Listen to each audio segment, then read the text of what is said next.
हमारे अशांत विचार, मलिन विचार इस अमृत और हमारी आत्मा के बीच में पर्दा बन के पड़े रहते हैं।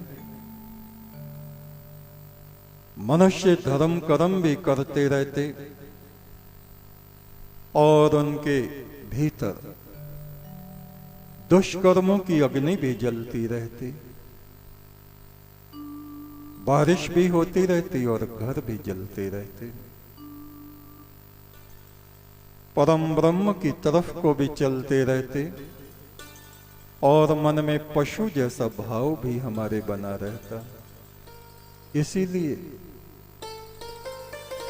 कितने ही जन्मों तक हमारी आत्मा को ऊंचे नीचे शरीरों में भटकना पड़ता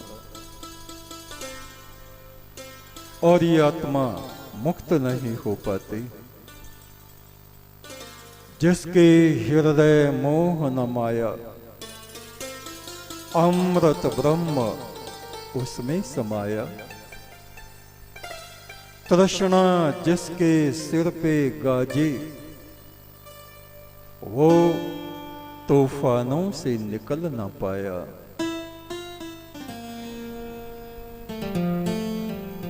उस प्रभु ने हमें जीवन रूपी चादर दी है, सुनहरी चादर।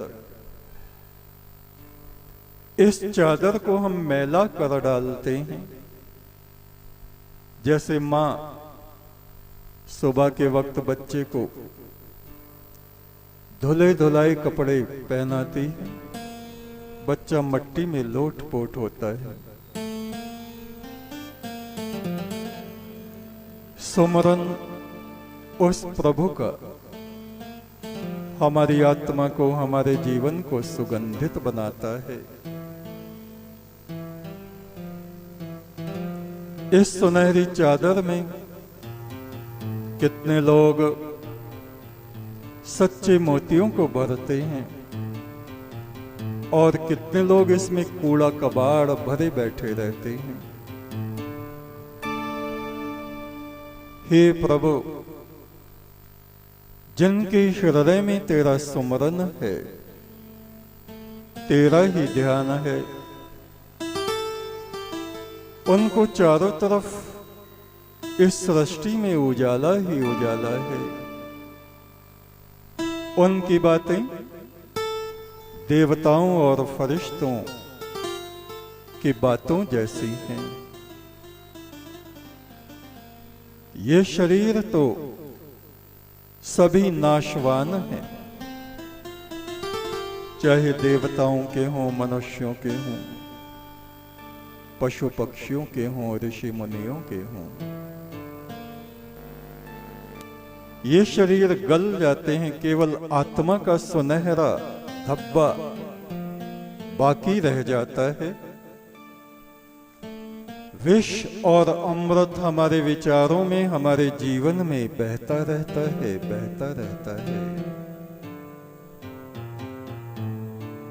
अमृत और विष की धाराओं के बीच खड़े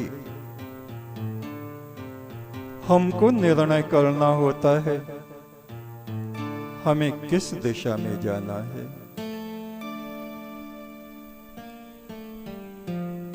कुछ क्षणों को हमारा मन उच्चता में चढ़ता है, साधना की अवस्था में रहता है और फिर से संसार के धरातल पर बहने लग जाता है।